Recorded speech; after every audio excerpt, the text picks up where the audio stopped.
Hello everyone. आप जानते हैं आपका रिवीजन चल रहा है, आपके 3 चैप्टर विथ एक्सरसाइज रिवीजन हो गया और रिवाइज हो चुके हैं पूरे। आपने भी पढ़ लिया होगा और आपको पूरी तरह तैयार भी होगा।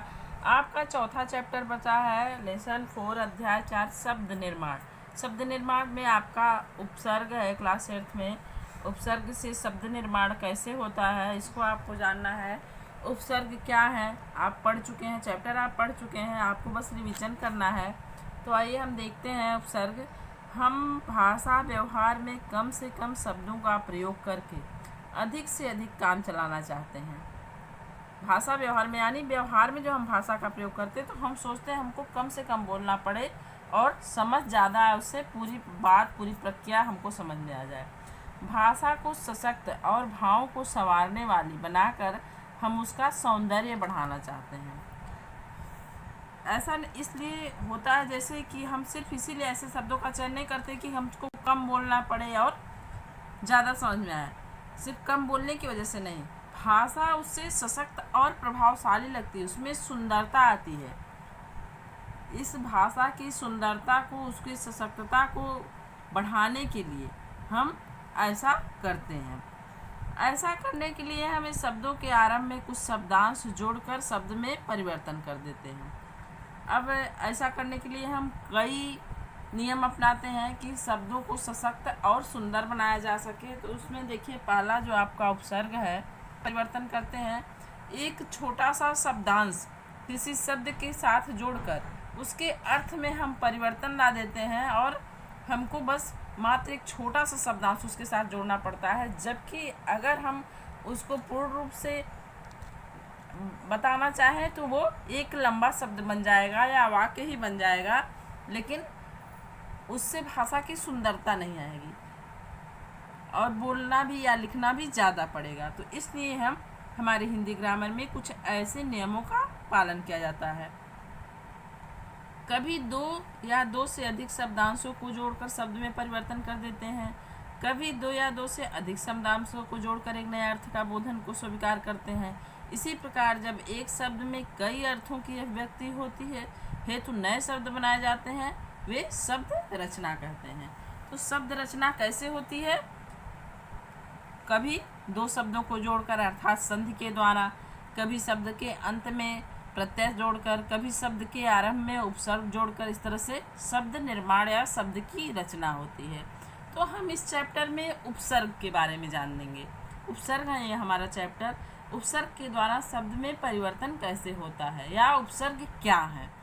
तो वे शब्दांश जो किसी शब्द के आरंभ में लगकर उसके अर्थ में विशेषता या परिवर्तन ला देते हैं उन्हें उपसर्ग कहते हैं। हिंदी में 4 प्रकार के उपसर्गों का प्रयोग होता है।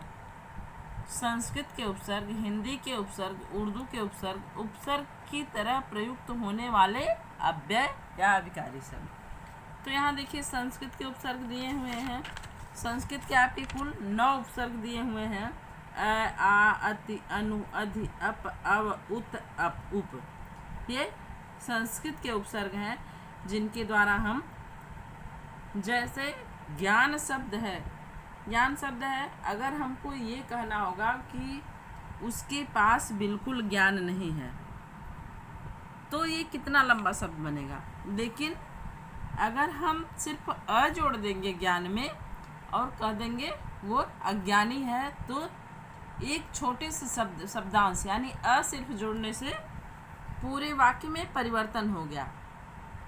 और अगर हम इसको सही रूप से ऐसे बिना इस उपसर्ग के जोड़े डिफाइंड पूरा करेंगे तो क्या बोलेंगे?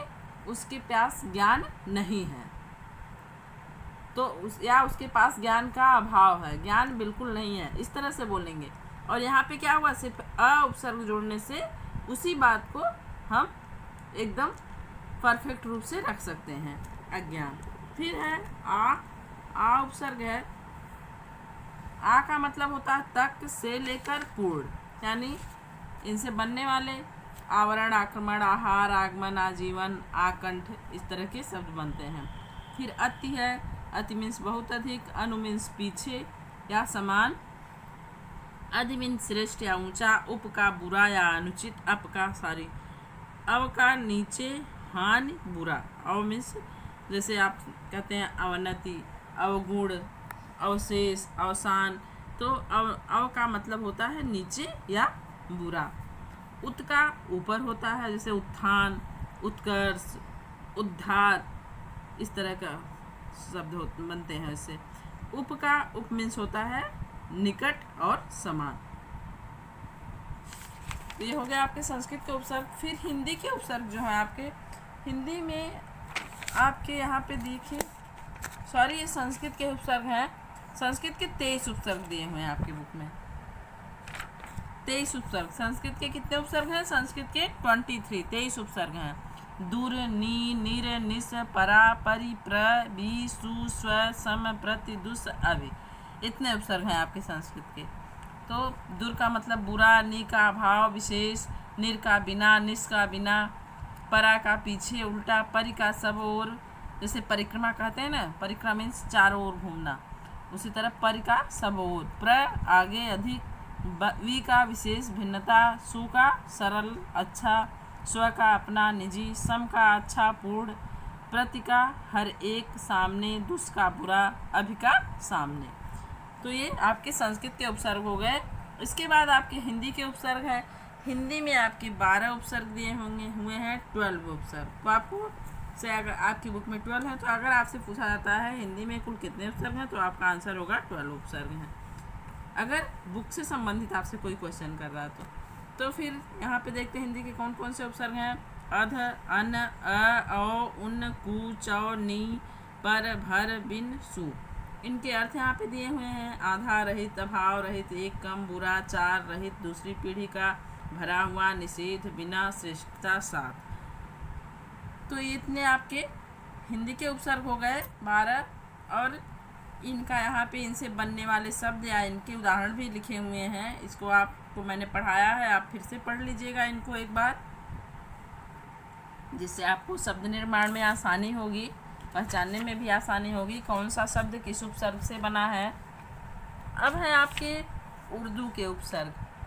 उर्दू के उपसर्ग बे, बा, बद, कम, खुश, ना, सर, हम, हर, दर। तो बे का मतलब हो गया बिना या अभाव। तो इससे क्या शब्द बने हैं आपके? बेसमझ, बेअदब, बेईमान, बेजान, बेचारा, बेआवाज़। फिर बा है अनुसार या सहित, बा से बाइज्जत, बाकायदा, बामौका। फिर बद है, बद मीन्स होता ही है बुरा, तो बदनाम, बदबू, बदमाश, बदकिस्मत, बदचलन। इस तरह से किसी भी चीज़ को, किसी भी शब्द में ये बद उपसर्ग जोड़ के उसका बुरा बन, जैसे किस्मत एक अच्छी चीज़ है, उसके साथ बद जुड़ जाएगा तो बदकिस्मत। तो बद का अर्थ ही हो गया बुरा, यानी शब्द में परिवर्तन कैसे होगा? अच्छे शब्द का बुराई में परिवर्तन हो गया। इसी तरह उपसर्ग की तरह प्रयुक्त होने वाले संस्कृत के अव्यय, ये अव्यय शब्द हैं। अव्यय यानी आप जानते हैं अव्यय क्या होते हैं? जिनमें कभी कोई परिवर्तन नहीं होता, वो अव्यय शब्द होते हैं।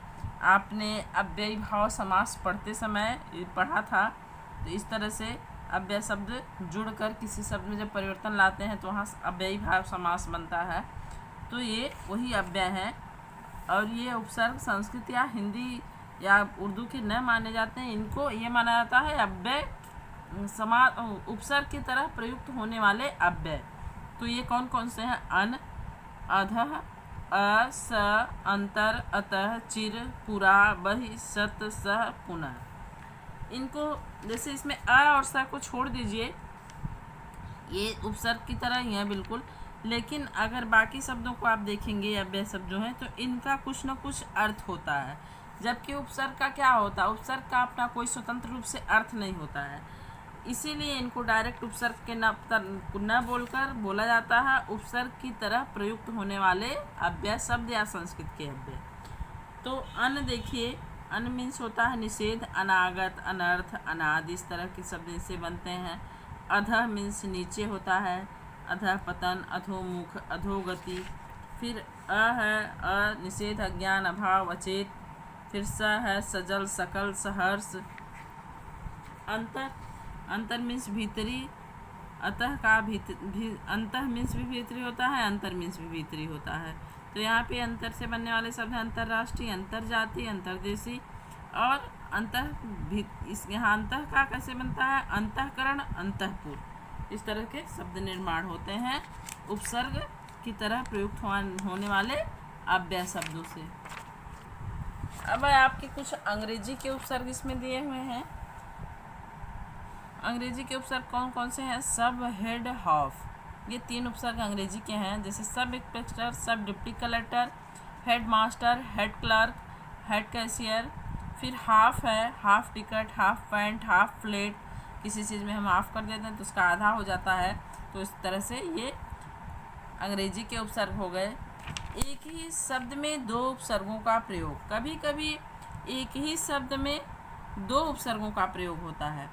जैसे कभी कभी एक ही शब्द में उपसर्ग और प्रत्यय दोनों का प्रयोग होता है। कभी कभी 2 प्रत्यय का भी प्रयोग होता है। लेकिन हम यहाँ पे सिर्फ उपसर्ग पढ़ रहे हैं तो उपसर्ग के बारे में जानेंगे। एक ही शब्द में 2 उपसर्गों का कैसे प्रयोग होता है। जैसे रक्षित शब्द है, इसमें हम उपसर्ग जोड़ेंगे तो ये सुरक्षित हो जाएगा, प्लस इसमें हम उपसर्ग भी जोड़ देंगे तो असुरक्षित हो जाएगा। तो ये हो गया 2 उपसर्गों का एक साथ प्रयोग। असुरक्षित, असु के कोई उपसर्ग नहीं होता है तो यहाँ पे 2 उपसर्ग जोड़ा गया है। फिर है यंत्रित, तो इसमें नि उपसर्ग जोड़ देंगे तो क्या आ जाएगा? नियंत्रित। और फिर उपसर्ग जोड़ देंगे तो अनियंत्रित।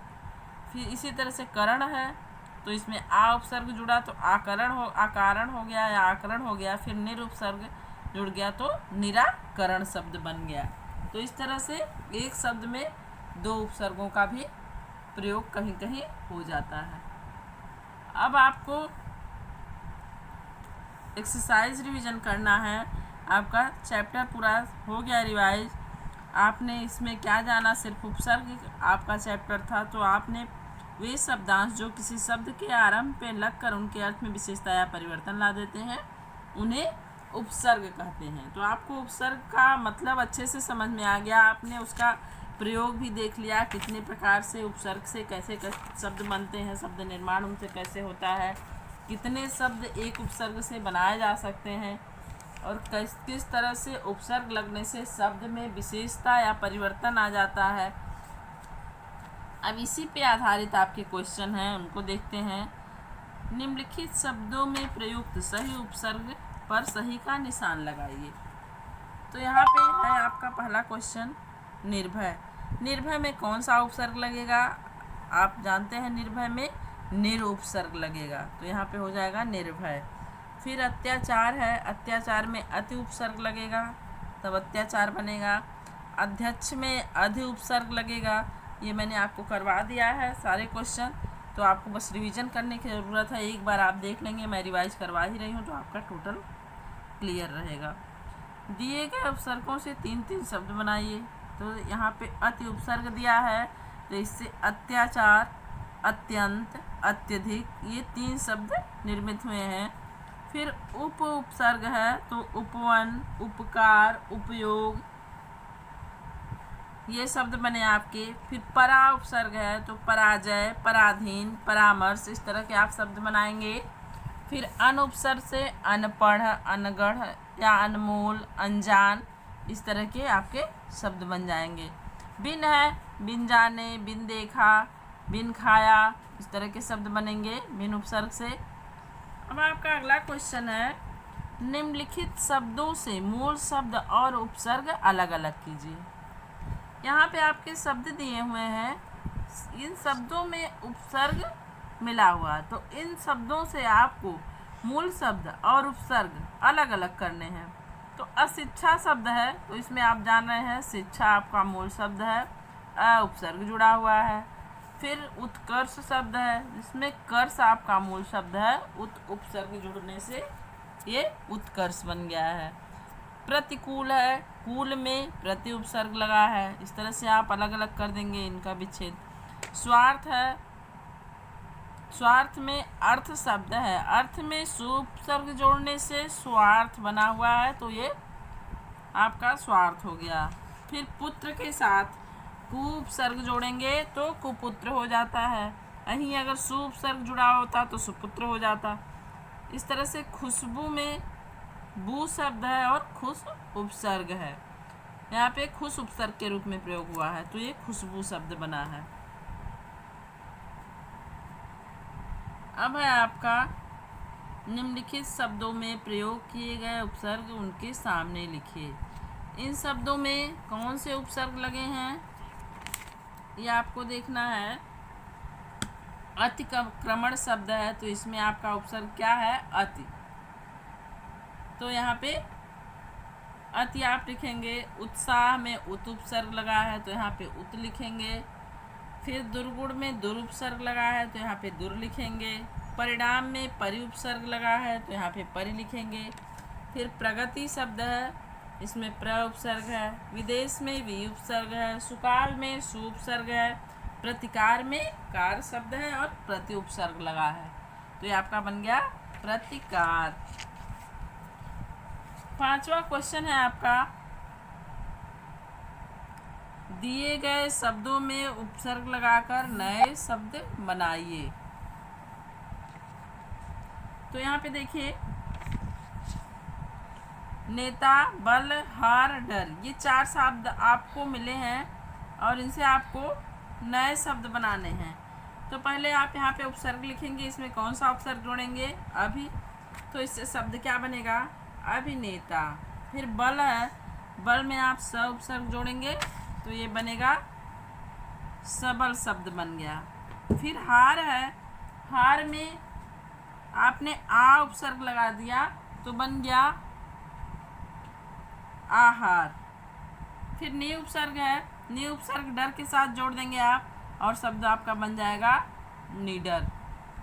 तो इस तरह से आपका ये एक्सरसाइज कंप्लीट हो गया। आपका क्वेश्चन आंसर है, 2 क्वेश्चन है इसमें। उपसर्ग किसे कहते हैं? हिंदी में कितने प्रकार के उपसर्गों का प्रयोग होता है? तो उपसर्ग किसे कहते हैं ये मैंने आपको बता दिया। यहाँ पे देखिए, यहाँ पे भी आपको आंसर मिल जाएगा और मैंने आपका एक्सरसाइज करवाते समय ट्रिक भी करवाया था। देखिए आपका फर्स्ट क्वेश्चन का आंसर, वे शब्दांश जो किसी शब्द के आरंभ से में लगकर उसके अर्थ में विशेषता या परिवर्तन ला देते हैं उन्हें उपसर्ग कहते हैं। तो ये आपके पहले क्वेश्चन का आंसर हो गया। दूसरा क्वेश्चन है, हिंदी में कितने प्रकार के उपसर्गों का प्रयोग होता है? तो अभी मैंने हिंदी के उपसर्ग पढ़ाते समय आपको संख्या बताई थी। आपकी बुक में 12 प्रकार के हिंदी के उपसर्ग दिए गए हैं। तो आपका आंसर 12 ही होना चाहिए एग्ज़ाम में खास करके। तो ये आपका पूरा कंप्लीट हो गया है चैप्टर विथ एक्सरसाइज। ये आपके चैप्टर कंप्लीट हो गए। चौथा, ये 4 ही लेसन आपके प्री क्वार्टरली एग्ज़ाम में आने वाले हैं। तो आपके चारों लेसन का रिवीजन मैंने करा दिया है। आपका एग्ज़ाम भी हिंदी का नज़दीक ही आ गया टाइम टेबल के अनुसार। तो अब आपको खुद से इनको रिवाइज करना है और मैंने आपको अच्छे से रिवीजन करवा दिया है। तो मुझे पता है आप अच्छे ढंग से इसको कर लेंगे, आपको कोई दिक्कत नहीं आएगी। बस आपको एक बार रिवाइज करने की आवश्यकता है। ये चारों लेसन, 4 ही लेसन चैप्टर हैं इसमें एग्ज़ाम में, और आपको अच्छे से तैयार भी हो जाएगा। आगे के एग्ज़ाम में भी आपको दोबारा पढ़ने की आवश्यकता नहीं होगी, सिर्फ रिवीजन की आवश्यकता होगी अगर आप ध्यान से इसको पढ़े होंगे तो। और इस तरह से आपका 4 चैप्टर का कंप्लीट हो गया है और ये 4 ही चैप्टर आपका सिलेबस है, आपका पोर्शन है। तो ये आपका हो गया revision. Thank you, best of luck.